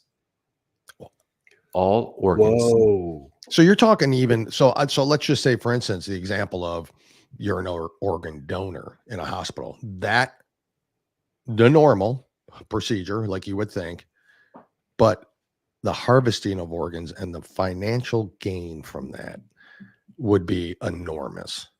And that's what they're doing. It's so it's not just sex trafficking, it's harvesting children's organs. Let me ask you a question that I'm trying to wrap. This is unbelievable. But I believe it's the truth, but it is hard to wrap your brain around all this. When the cartel traffics a child, a minor, again, from the north or the south, they're coming in both borders. We know that. We absolutely know that. Maybe equally as much from the north, as it is from the south. I don't know. But my point is, when they traffic and it's taken over by this sponsor, say Catholic Charities, Jewish charities, those are the sponsors we're talking about. Am I right? Are the NGOs? No. Okay, so explain that. So here's a sponsor. Okay, a sponsor used to be a family member. Used to be, right? Okay. Used to be. So they have tiers. They have like 4 tiers of sponsors. Now there's no connectability. They just give it doesn't matter. Doesn't matter. So what I'm saying to you is the Border Patrol and the NGOs become the old days of human smuggling. Cartels would have humans, we call them coyotes, foot guides. Yep. And they would guide them through the desert or run them through urban areas where I lived. A vehicle would be waiting for them. They load up and they would take off, go to load house, disgusting load house where they beat and brutalize all these. They call them pollos, chickens. They would have all their chickens in a coop, and then they would then slowly move them out of their load houses across America. So it was a long, arduous process, right? Bus tickets, flights, whatever, driving, being worried about getting pulled over. Now, because of Joe Biden, the Border Patrol, the cartels bring the kids and people to the border. The Border Patrol arrest them, bring them to the station. Then they turn them over to the NGOs, and then the NGOs deliver them to the sponsors. Okay. And the sponsors are the cartel members. Yep. So I've interviewed a lot of people that brought the children from the NGOs. They were called transportation specialists, but inside the NGOs, their title was escorts. So these escorts are today, since Joe Biden's taken office, are flying children across the country and delivering them all over the nation. And then I asked, and I don't know if you and I have discussed this before, so forgive me and stop me if I've already said this to you guys in your audience. So I'm talking to Carlos Arellano, who you really need to have on your show. He was a child. He was an escort, and I'll connect you guys. Okay. Thank you. Thank you. He's a child escort. He was also the guy contracted from New York City to create the Row Hotel, the giant Row Hotel. Oh, okay. Yeah, he's the guy who created it. And he tells me, I say to Carlos, 5-hour interview. Give me some stories, no anomalies. I want stories that are every day that convinces me. I'm a skeptic. I don't believe you, Carlos. Tell me. And he told me hundreds of stories, but one story stuck out, and he said, above all of them, and they're all horrific. He says, okay, every now and then we would get a call, like an all hands call, and we would show up in Pecos, Texas, or Carrizo Springs. That's kind of like in the middle area. And then we would take 200 to 300 children, and we would drive them all the way back to the border to El Paso in the middle of the night. And I went, why? He goes, because in El Paso, there is a private airstrip. And on that private airstrip would be 3 Lear jets, unmarked private. And we would take the 200 to 300 children and we would push them all into the Lear jets. And here was the weird thing. Pilots and the flight attendants were forbidden to talk to us. And we were forbidden to talk to the pilots and flight attendants. And then they would fly us across America in the middle of the night. And we would land in airstrips, private airstrips across America. And on the airstrips, on the landing surface would be vehicles, rental cars, buses, and vans. And we would get our children, and then we would deliver these children to the first break of dawn. And I would deliver white kids to black families, black kids to white families, Asians to Hispanics. He says, what I was doing was delivering a package. I said, tell me, I need to hear you say this. What were you doing? He goes, I was trafficking children. Why would your government fly children in the middle of the night on private Lear jets? And then, so I tucked that away. Like, okay, that's obviously going in the documentary. That is brutal. But I want to validate this. I have absolute 100%. Everything that man told me is the truth. Has already been, he's been in front of Congress. He's vetted. So I end up now going to Colorado and seeing Denver. Denver's a mess. I see Denver, and then I go talk to a gentleman that is a former CIA special ops. They call each other war fighters, like they've been in war, not the Minnesota governor that says Tim Walz bullcrap. Been in there. And I ask him the same question. Well, I'm a skeptic. Tell me. He goes, okay. Tells me a bunch of stories, and all of them are riveting. And then he gets to one, and my partner is taping, and he's looking at me, and this gentleman's name's Basil, and Basil says, well, one time we got intelligence that two Lear jets, private Lear jets, were flying into Chattanooga, Tennessee with 100 children. And I paused. I kind of looked at my partner, and he kind of looked at me like, Jesus Christ, he's going to tell us this story. And he goes, and I don't say anything. It's like, okay, all right. Well, what happened? Well, we called the local police department, and they said, no, it's all good. We've already vetted it. It's good. And they go, we don't believe that. So Mhm. they sit down they do surveillance around the airstrip. 2:00 in the morning, sure enough, here comes 2 airplanes out of the dark sky, land in this private small airport. Mhm. And then there's buses there, and they push the kids out. He says it wasn't like, "Hey, let's go, little kids." And Mhm. no, it's like, "Hurry up, hurry up!" And they Yep. jam them in the buses, and they disappear in them in dark of night. So that's a law enforcement perspective and an inside perspective. Correct. This is happening, guys. You Yep. you can put your head in the sand and act like it doesn't matter. That's Mhm. your problem, not Yep. mine. Right. It's happening. And then when you get into all right, tell me what it looks like. What Mhm. does it sound like? What does it look like? What does it smell like? What are the people like when you go get them? Right? Yeah. And you're sitting there with men that killed men. Like Mhm. killed men. I'm sitting there with women that worked in these places, and every one of them begins to cry. Mhm. Like they can't control it. They're trying. You can see they're highly intelligent, highly professional, like Correct. credentialed professionals, and they're trying to pull back their emotions because when we're talking about this, you can see them going back into these Mhm. hellholes, and then they begin to relive all of this tragedy. And I Yeah. asked the guy, and I'll just be honest, and I talk openly about this because I believe the audiences must hear it. Sure. And I said, and he says, well, one of the guys tells me there's 2 ways. There's the dirty way and there's the Mhm. wealthy way.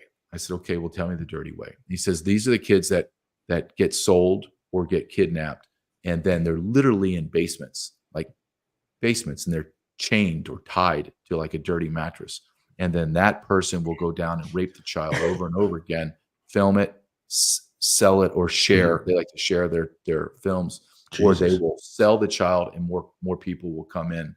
Yeah. And I said, okay, well, what does that look like? And he says, okay. He says, you have to understand, we're not talking about a man having sex with a woman, meaning their body parts are same, right? They're mature body parts. Right. He says, you're taking a 5-year-old boy or a 5-year-old girl, and you're taking a grown man that has an erect penis, and he is inserting that penis into their anus and their vagina and their mouth, and they're ripping their bodies apart. Ripping them. And he says, then they have festering wounds in Sure. their anus, their vagina, and their mouth. They have STDs all over, and they're in pain. They're severe pain. And then to stop them from crying, they just drug them up. So they're just drugged out zombies, and they just brutalize their bodies. Until they're done. Until they die. die. You discovered this, and you discovered. Now, was this when you started your documentary on the coming in and what the government was doing, giving the money to and all of this stuff? Did this come out of it, or was this already a plan that you had in place for both of them? Or, like I said, did you investigating the first part lead you to this? Yeah. So what happened was I went into this, we laid it out, mapped it out. Okay, what we're going to talk about the invasion, the intentionality of it, the treason. We're going to talk about the narcotics coming in, and then we'll talk about the human smuggling, and that encompasses sex trafficking, right? Yeah. Yeah. Never in my wildest dreams did I know that I was going to be, this was going to be revealed to me. But then it became revealed and revealed and revealed and revealed to the point where Ryan and I said, okay, we can't just not do this. We're going to have to do another documentary. But then God provided all of the footage. Look, my guy, I'm trying to get my partner to say, look, you got to keep this down, man. You got to keep this down like 2 hours. And he told me, no, I'm not doing it for you. If it's 5 hours, it's 5 hours. He goes, I have that much footage to prove that the federal government is destroying children and that our society is evil, and I'm going to do it. And I was like, okay, I trust you. Just go, just go. And he's going to do it. So it came out. We were going to do another one, but God provided enough and basically said, I'm not waiting for you two knuckle draggers to do another year of filming and editing. Get it done now. So my guy is my partner, Ryan, is literally in bunker, just editing. It's hard. You guys do it with your podcast. Yep. It's hard. And he keeps texting me every couple of days and just says, this is going to be the most powerful documentary the world has ever seen. Yep. He goes, Oh, without it a is. shadow of a doubt. And then once we get through, but let me finish my point where Basil was telling me about, going there and seeing the kids. And he said, then there's the wealthy way. And I said, okay, well, what's the wealthy way? Oh, yeah. Is they say the people that have the stable of children will put out a menu, an encrypted menu throughout the world. And then he says, then they will go to like an airplane hangar in the middle of nowhere, and they'll bring all the kids in, and then they'll strip them naked one by one and put them on a stage, and they're filming it. And then an auction begins. Slavery. And then the highest bidder wins. And then they put the clothes on the child and put them on a Lear jet and fly them out to wherever they go in the world. The And highest then- level. Yeah, go on. Sorry. Yeah, go The on. no, that's not that. So you have child sex trafficking that's permeating in the wealthiest enclaves of the world. Sure. Then Sure. you have the down and dirty. But what they said, it doesn't matter if you're in the dirty basement or you're in Dubai or Switzerland. The end result's the same. Yep. It's the same. And then you listen to someone like President Trump, who was speaking to Fox and Friends, I would say about a month ago. And they were asking him about this, exactly what we're talking about. And he said, well, a lot of them are already dead. And the lady talked over him, and he waited for her to stop. And you know how he leans in his chair when he talks? He leaned in, he said, a lot of them are already dead.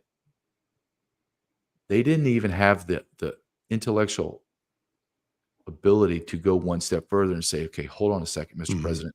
How do you know this, and how many? What quantify that? Right. But what President Trump was saying was, all of these children are coming over. Yeah. They're being, okay, let me go back, and maybe I should have started this so we have a better understanding. All of these people tell me there's 3 legs to this stool. And JJ, you keep talking about the child trafficking. There's the sex trafficking, and you're zeroed on that, and you should be, but you're missing the other 2. So I said, okay, I don't really want to know the other 2, but let's hear it. Yeah. The other 2 is child organ harvesting. Yeah. And the third is child sacrifice, satanic ritual. They call it SRAs. I forget what the A is. I apologize. SRA. So they're all consuming. So you rape a child to death, then you got a dead carcass, or a child's beginning to die. You have hundreds of thousands of dollars of organs. So you harvest those organs, and then you have a dead carcass. Well, what do I do with that? Do I bury it? Or, oh, look, there's MS-13. They like to sacrifice to their god children. Okay, sell the body to that person. This is unbelievable. Oh my God. This is but Dale, when you look at this, and I tell people this because I get a lot of pushback. Like first, it's a pushback. I don't want to hear it, and then it's a pushback. Sure. I think you're crazy, and I go, okay, hold on. I don't think you're either. Let's go through this. Okay, let's go through this. Number 1 consumer of child pornography in the world. One of the top nations that procure child sex. We have aborted over 60 million babies since Roe v. Wade, inside and outside the womb. We are mutilating our children's genitals and making them monsters. We are allowing men with erections and fake breasts to dance naked in front of our children in our schools, in our libraries, in our parades. You have changed all the gender. Our kids are completely confused. And yet you think all of that's true, but child sex trafficking is too far gone. And I go, bingo. Are you that point? Yes. Are you that intellectually a midget? Like, no. And then I say, well, it's happening. I just told you, I just enumerated everything that we're doing in America. And you won't believe that child sex trafficking. And then you say, well, the organ harvesting is crazy. That no one could do that. No, it's not. Yeah. No. Okay. Did anybody just see the latest Planned Parenthood? The executives laughing about ripping babies apart and then trying to contain them to sell their body parts. Correct. Is there any difference? That baby in the womb is a baby. Is a baby. It can feel pain the same way the child that's 5 years old being raped can feel the pain. Correct. And You're right. We have a couple. I just want to make this last point. Yeah, I go want ahead. America to understand that we are a sick, morally sick nation. Yep. We're in the depths of Sodom and Gomorrah, and everyone acts as if everything's okay, and it's not. And you're going to play some comments, right, Jim? Yeah, I wanted to. We're going to ask, but can I ask this real quick? Yeah, go ahead. Because it's been on my mind since the beginning, and since we've talked before in the past and all that. This level in the government that it goes to is beyond. It's beyond a Biden. It's beyond a Kamala Harris's capabilities. This is well beyond this. These are people who are, and we firmly believe that are higher ups, billionaires, people who are running this country anyways, regardless of who, Biden wasn't running it. Harris isn't running it, but they know about it. They know about it, right? It's their policies that are allowing it to happen. When, for instance, you take a pedophile, you bust a local pedophile, right? He's got child porn on his computer and all that. Never ever do I hear it goes from that point to a next level. Okay, where'd that come from? Where did that where'd that pornography come from? Well, of course, because it's being controlled. They don't want to. It goes to the highest level. It goes to the highest level. That's the only explanation it can be. It's higher than any of us will ever know. Correct? No, the level it goes to? You're absolutely correct. So let's go back. I think time kind of runs together, but it's been within 7 to 9 months. General Flynn was on a podcast, a fairly large podcast, and he said kind of flippantly, yes, there's senators and congressmen that are compromised for having sex with minors overseas. And I was watching it, and I went, whoa, what did I just hear? Hold on, because this isn't some guy. This is the guy that was over the intel agency. So he had pictures, audio, everything you can imagine. No follow-up.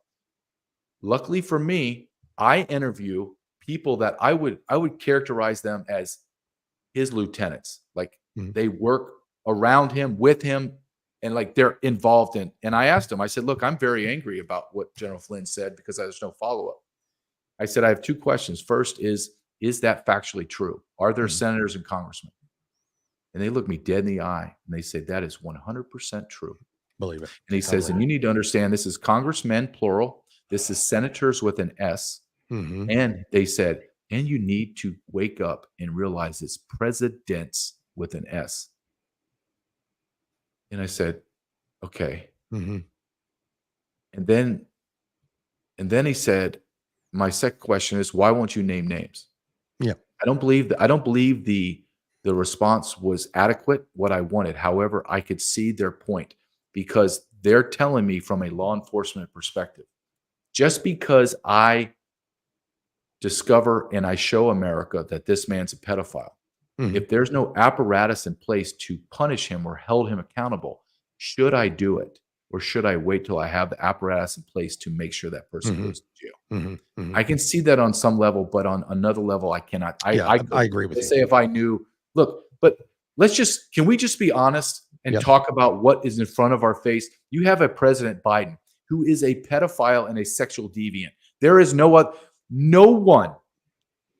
I'm assuming you guys have grandchildren. Not yet, but I will. Not yet, but you have children, right? Yeah. Could you have ever imagined, guys, touching your daughter or your daughter's friends or your wife's friends, sniffing their hair, kissing them on the neck, kissing them on the lips, fondling, cupping their breast, a little girl's breast? Nope. This is also the president that his daughter wrote in a diary that he was having showers with her inappropriately.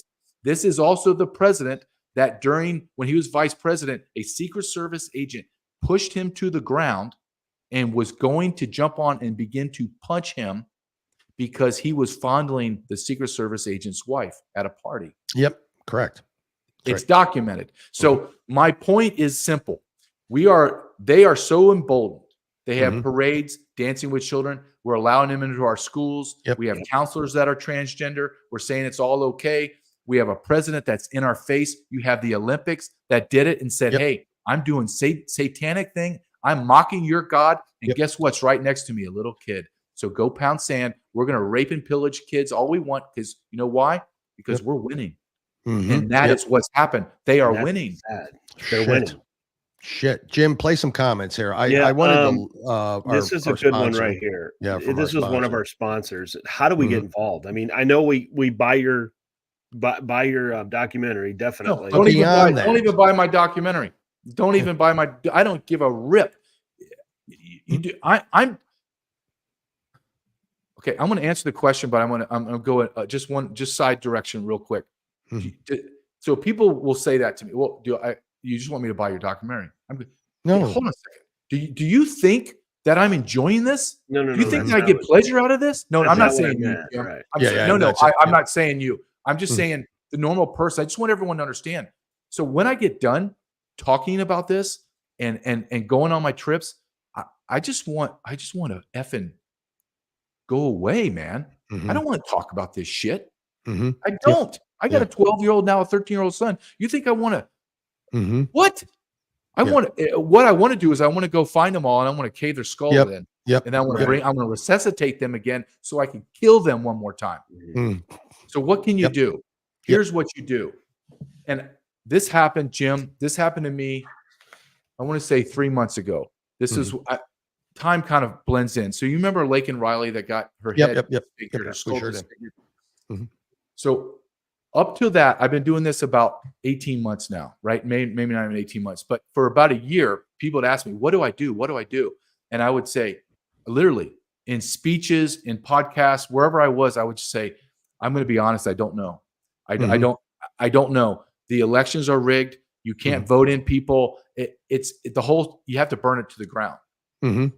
But then I'm going on Turning Point USA chapter in a college in Georgia, and they invited me to do a Zoom call, and I knew it was about Laken Riley. So I start doing just make sure my stats and data are correct. And what do I see? I see Mr. and Mrs. Riley at a city council meeting demanding that Athens stop their sanctuary city policy. In Georgia, you have a city that has sanctuary city. That's and I went, that's it. Our founding fathers gave us the blueprint to change our government. Now, do we keep fighting for president and senates and all that? Yeah, but we all know that whole city needs to burn to the ground. Correct. Just burn to the ground. Correct. But the greatest impact you have are the people that govern you at the lowest level. So you go to your city council and you say, you're going to vote this out with 400 people. Everyone has to feel the same way. It doesn't matter what your faith or political belief is. I want my city safe. If you don't change this right now, I'm telling you, in this group of 400, we have 10 new people that are going to run for your spots. And mayor, we're going to physically remove you from office. Because what happens, I get a school board that won't allow child pornography in my school. I have a city council that will not allow us to be a sanctuary city. I have a mayor who appoints the chief of police through the city council. Now I have a staunch America First, no illegal aliens in my city. Then you vote for your sheriff. So now you have your whole city and your whole county is now America First. Patriotic, law enforcement. We don't allow anything to happen. And then you get another county, and all of a sudden you have a state. And what states need to understand is you've abdicated all your rights. You do not have to ask for your rights back. You just state, those are my rights. No illegal aliens in my state. No one's going to work without e-verify and identification. None. No one's going to go to school. Oh, you want to sue me, federal government? Have at it. Go ahead and sue me.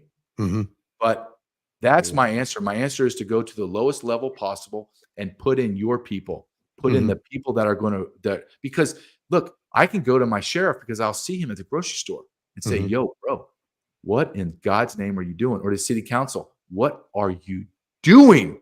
And tell them, I just want you to know I'm zeroed in on your seat. I don't know if I'm running or not, but I'm going to fully fund someone that's going to beat you. That's going to. Here's another one that this is kind of a long story, but they went in, lived next door to M13 house, and they're sure they had child daycare. They were throwing parties Friday night to Sunday AM. She called the police every weekend, but nothing. The police, somebody asked her, what did the police do? Nothing. They always told me it's a different lifestyle. The kids were all dressed up at these events and up all night with adults. And so we do have a problem of people not recognizing. And I think part of this goes to that, JG. If you think about it, we don't want to think about that. We don't want to think that's possible. Okay. So we don't listen and we don't see.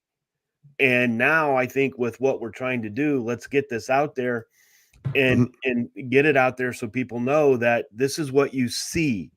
Okay. You know how you always, if you see something, say something. We always hear that. So she did say something though, and there's where the local bullshit comes in. Yeah. Correct. Because what everyone's afraid to say, well, that's just her lifestyle. Hold on. When did that become a lifestyle, man? Correct. Now look, let's just be, everyone's afraid. Look, I get pushback on this, but I'm at the point, guys, now. I mean, I never hold back, but I really, if there was a level of care, I'm off the chart. I just don't care at all. Yeah. This is LGBTQ XYZ. Yeah. And people say, well, you can't broad brush them. Yes, I am broad brushing them because they facilitate, this is the vehicle they're using to facilitate all this child pornography, all of this pedophilia. Everything is under the blanket. Minor attracted persons, all that stuff.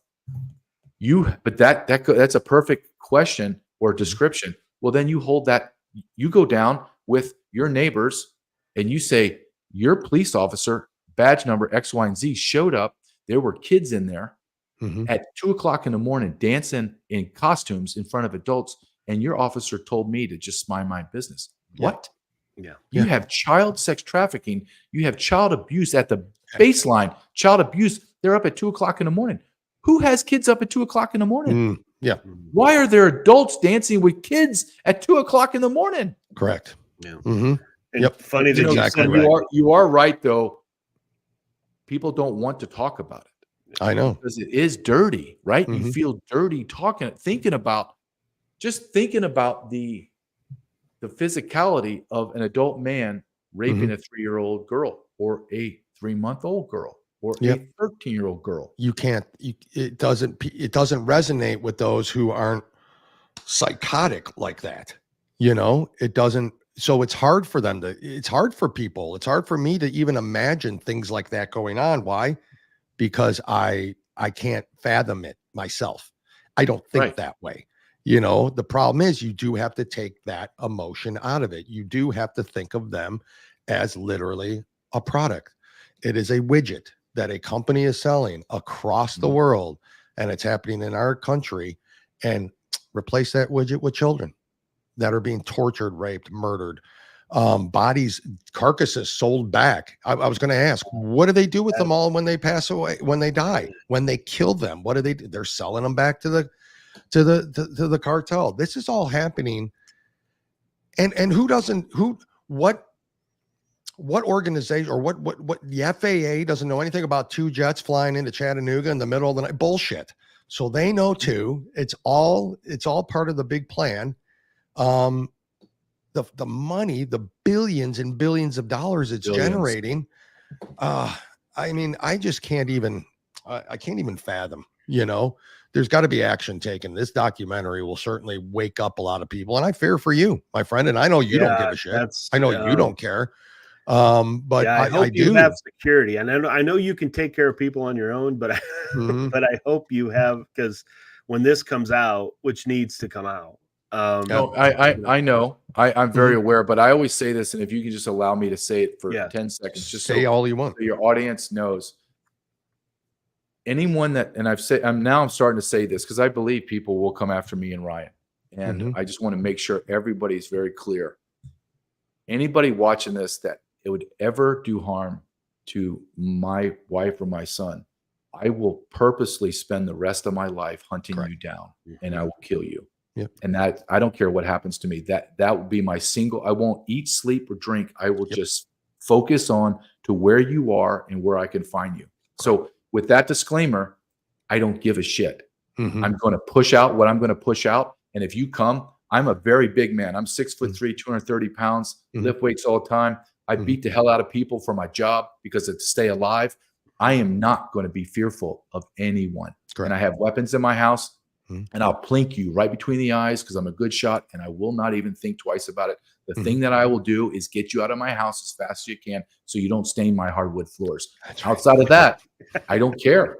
I don't. And I will leave your carcass in my yard as long as I can so everyone else can see. So the rest can see what happens. Go to JJ's house. Yeah. But men have to begin to speak like this. That's what I'm saying. Men have to be able to That's the speak. point. I'm going to kill you. I'm going to hunt you down. Because what have we become? We have become a nation of absolute beta males. Let me just give you an example of how bad we are. Do you know that 70% of American men, military age, 70% from 18 to 26 can't join the military? You know why? Because they're obese, have diabetes, on some mental illness pill or drug, narcotics addiction, alcohol addiction. 70% can't join the military. That's a direct reflection on what we're talking about, guys. The beta male culture of everyone, hey, don't say anything. Don't say anything about the guy that's teaching your children is wearing fake implant breast and wearing a dress with a hairy chest and has an erect penis during school teaching your kids. Shh, don't say anything. Don't say anything. That's right. What? Yeah. I'm down to the principal and I'm telling the principal that guy's fired. I'm going into classroom right now. I'm dragging his ass out. I'm dragging it. So one of two things are going to happen. Yep, exactly. So, oh no. This is, my God. Wow. Thank you. That's impressive. And it's because I don't know if you're seeing that, JJ. It's I do. Yeah. Well, I mean, I agree. It is. Wait till the documentary comes out. If you think this conversation, this ain't nothing, right? And this is also be not afraid, put the armor of God and get to work. I guess that's what we're like you said, JJ. We're gonna have to did I lose signal? We're tired of seeing it. Did I lose you guys? Nope, we can see you. Okay, good. Sorry, I kind of froze up on my No, end. Jim, you're right. I think it's maybe it's I have a strong faith, and then maybe it is a little bit of not denial. Maybe it's just I don't want to say ignorance either. I'm just like, okay, I don't have a choice, right? You hear something that's terrible. Do you just hold on to it and then just hope it goes away?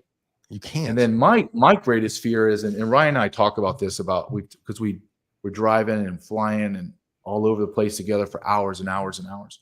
And one of the things we talk about is he has a young son. It's a little younger than my son. So what happens if he and I didn't do this documentary? We had all the information. We had the technical ability to create it. So it's not like I don't have the money to hire an editor. No, he has a team. They're editing. I have a distribution. I have people trying to help me. I have everything I need, and I don't do it. And in my brain, look, I'm very black and white. I believe in a God that is merciful, but judges. Like, why have 10 commandments if you're not going to judge me on it? Right. So my great fear would be I do nothing. And God created me a certain way physically, my ability to articulate certain things.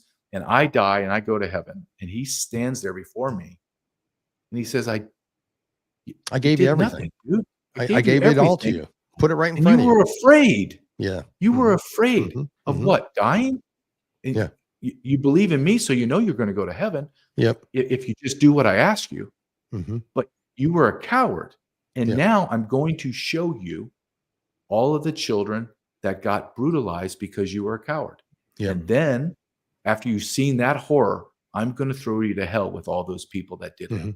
Yep. Whoa, hold on a second. When you think of it in that terms, I don't have a choice. It's like someone says, why are you doing it? I don't have a choice. Here it is. And here it is. If I make money, great. If I don't, I don't care. No, here it is. And people will say, well, it's pretty raw what you're saying. And okay. So what am I supposed to say? I'm not supposed to tell you about men putting their erect penises into 3-year-olds. Yeah. And as one of the guys I interviewed said, understand, JJ, even if it's a young teenager, that teenager's body is not ready to take sex 10, 20 times a day. Yes. And I tell women when I go speak, guys, I don't hold back. And the women some of them are crying. And I tell them, listen, I don't care. I said, this is going to sound horrible, but however uncomfortable you become in this discussion, I don't care. Yeah. Because the suffering, the uncomfortableness you're feeling right now is immeasurable compared to a woman, a young girl being raped or child. And probability wise, there's 500,000 kids come in from out of our country. Another 500,000 to 1 million children are lost in America.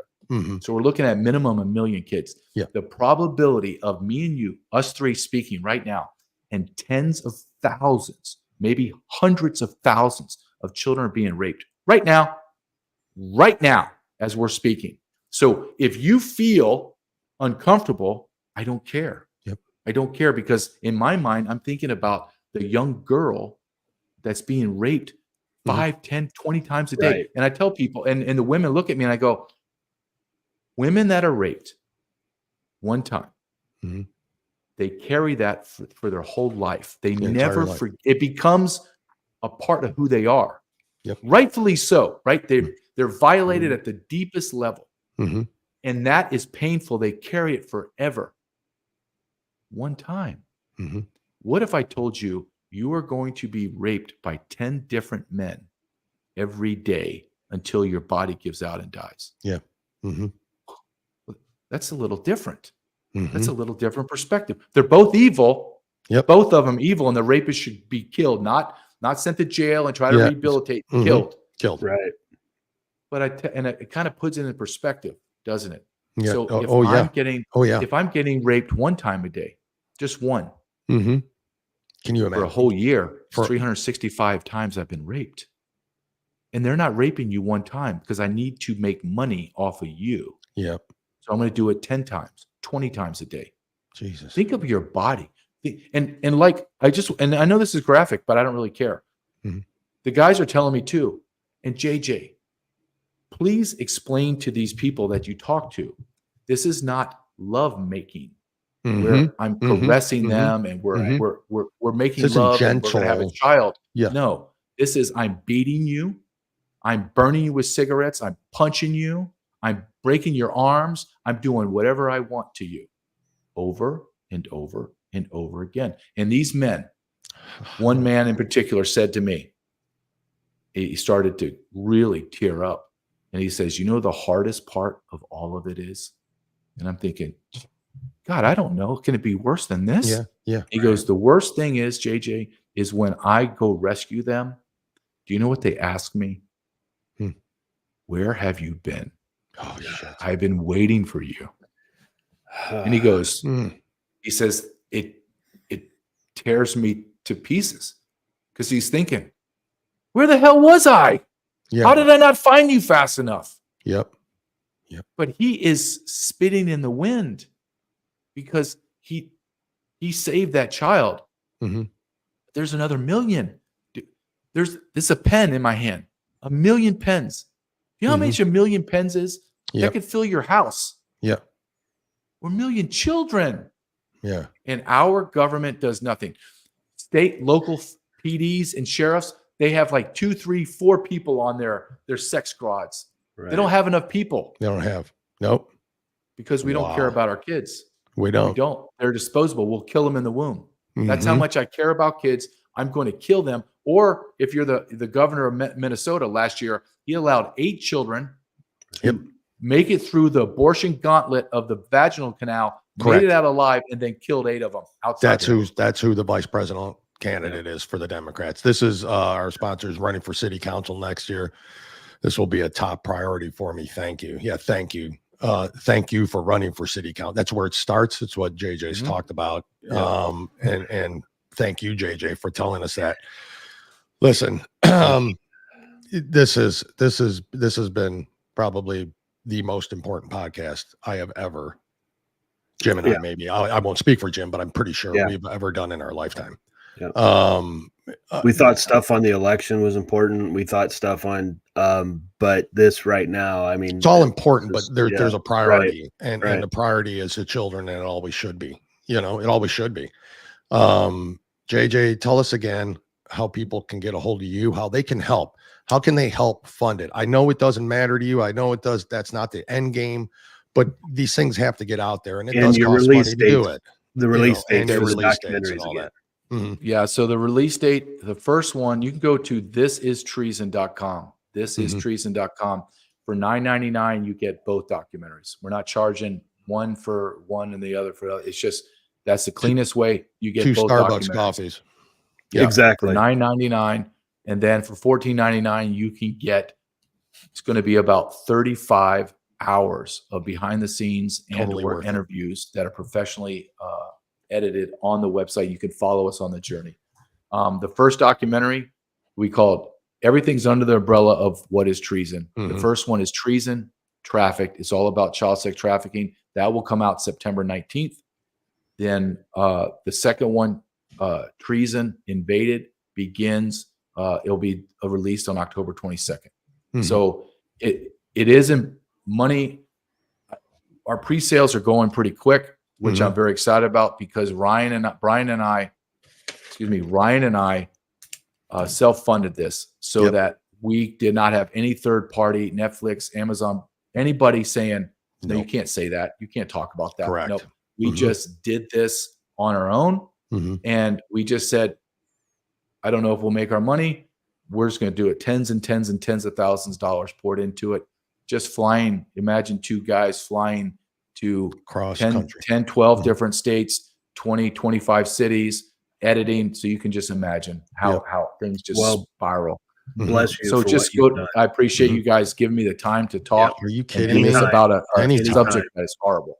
Yeah, it's a horrible subject, and it's anytime, and you know that. And mean, I we've told guarantee this you, other I'm doing times. the $14.99 because I want to see it all. I wanna Everybody, see it. everybody Good. Thank should. you. Everybody should. And last, if you don't want to buy it, you know what I ask? Because I'm going to a lot of pastors and churches, and they're praying. And not to sound glib, but if you don't want to buy it, just a simple prayer would be amazing. Because we're talking about this is not Democrats versus Republican. This is good versus evil. That's what it is. It is, and evil is not going to die without a fight. And there's Correct. evil Not. on both sides.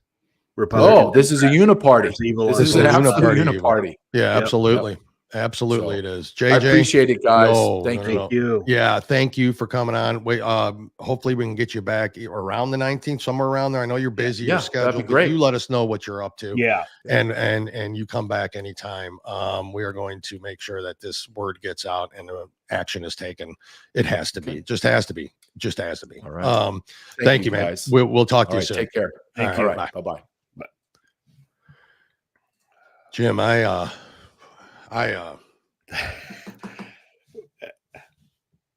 wasn't expecting that. That was I the am work I am that they did, pissed but off. it's how they started down this rabbit hole. I mean, it's how it and these two, Ryan and JJ, pray for them. I mean, pray that they continue the good work, and please. I know we've been seeing it, and thank you for all the comments, and we'll put that out there. But there's that just, one. you've got to thank you. share this. Share this podcast, and not. This has nothing to do with us because we don't get anything for it. We honestly don't. Share it because people need to know about this. That's how people are going to know and wake up. Our DOJ is not going to do a damn thing about it because people that control the DOJ seems to be behind it, and so now you have to start wondering: are the politicians and the people high above who are not fighting to close our border, who are not not getting on a stump speech and saying this, right? Correct. Fighting it, truly fighting to stop this. You have to wonder if they're part of it in one way or another. And that was kind of my point. Yeah. It's kind of my point. The level that this goes to is beyond the scope of what any of us are thinking. I know we're all thinking, oh, the Bidens, we're all thinking the Clintons, Epstein Island. Epstein Island is a playground compared to what the hell's really happening out there. Let's be honest. So this goes above those levels on both parties, and it's happening right in front of us. It's happening. I can't tell. I don't know. I'm driving down I-10 in Florida. How many truckloads of children am I passing? I don't know. How many of them are stopping at the truck weigh stations or not being inspected because it goes so far up the ladder that is being funneled down to local law enforcement. I'm not saying they're bad. That's not what I'm saying. But this is, money is a motivator. That's all I'm saying. Money is a motivator. The dollar itself is motivation enough for anybody on a $30,000 to $40,000 salary to say, "Oh, I can make an extra $100,000 this year if I just let this truck go by." Absolutely, absolutely. It's happening, folks, and we need to get this out. Please share it. Please share JJ's message. Support him. Everything you can do to possibly support him and this. And he's got a Give, Send, Go. It's on the trailer. We'll post it online. Honestly, probably the most impactful conversation I've ever had in my life. It's unbelievable. And the more we hear about these NGOs, I guess first and foremost, folks, I know they're funded by the government mostly. Yeah. Because they're supposedly quote unquote not for profit. Yep. If you're donating to these charities, maybe you want to start donating to something else. Warrior Shield organization, Tunnels to Towers, Wounded Warriors, things like that actually go towards good things, or to kids, to help kids, to help abused children, to help these groups fight this, who aren't in it for the money, who are in it like JJ is to get this word out and to start working on it. Maybe these NGOs need to go away. Yeah. Because we've heard a lot about the NGOs, right, Dale? We've talked to many talked people. about it. We've talked about it. We've talked to JJ. We've talked non-government to organizations. And we've talked to all of them. And it just seems like they're part of the problem because what did they see? They saw dollar signs. That's what they saw. Planned Parenthood. Let's give the perfect example of Planned Parenthood. We had the whistleblower, remember, that came out about a year ago saying that Planned Parenthood wants to go more towards the child, changing the child's sex, right? Transgendering. Because it's a constant income. Right. Medication. Abortion, it's one time and you don't see them again. Maybe. Apparently, according to some of these other people, they want to have 40 abortions. So, correct. But now they went into this child mutilation because they see money all the time. Well, that's what the NGOs saw. Holy cow, we can do this, and then now there's more money. It's disgusting. It's sick. And JJ's right. How do you stop it? Well, we got to try it one step at a time. And that's at local and our good friends at Lock and Load and Grit Gear. He's running for city council. This just a comment here. 30 minutes from my house about a month ago, a house filled with bunk beds and little girls was busted. That's in North Texas, folks. It's happening. It's happening. And like you said, we are so preoccupied with our lives that it's easy to miss. It's easy to miss. We're on our phones, we're on our computers, we're on our laptops, we're focusing on TV. We go out to the store, we come back. You got, like you do with the polls, if you pay attention, you got to pay attention to the surroundings too, because you're liable to see it happening, is all I'm saying. Remember when President Obama was there? Remember when we would always say, don't watch this hand. Yeah, it's always never the hand they're showing you. So now the media, the congressmen, the senators, son of a bitch, watch what the other hand is doing. They're going to tell you this, but what are they doing from behind the scenes? Why is Kamala and Walz all of a sudden the second coming? Right. Why is that happening? Because they're controllable and they're complicit and they're involved in all of this. Yep. Drugs, sex trafficking, open borders, illegals, you name it. Mama Abolish Fox. NGOs is absolutely correct, Mama Fox. Absolutely. Thank you. Everybody, thank you for listening. Thank you for coming. Oh my God. I know this went long, but we felt that this was important and we needed to get it out. I could have done another 3 hours of it. I could have done another 3 hours. I want to real quick, since it's been a minute, hear from our friends at Grit Gear and Lock and Load. Let's do that. We'll come back and we'll close out the show. So give me 1 second. Grit is defined as firmness of character, unyielding courage in the face of hardship or danger. At Grit Gear Apparel, we honor all military, police, fire, public service, and patriotic Americans, both men and women regardless of color, creed, or religion.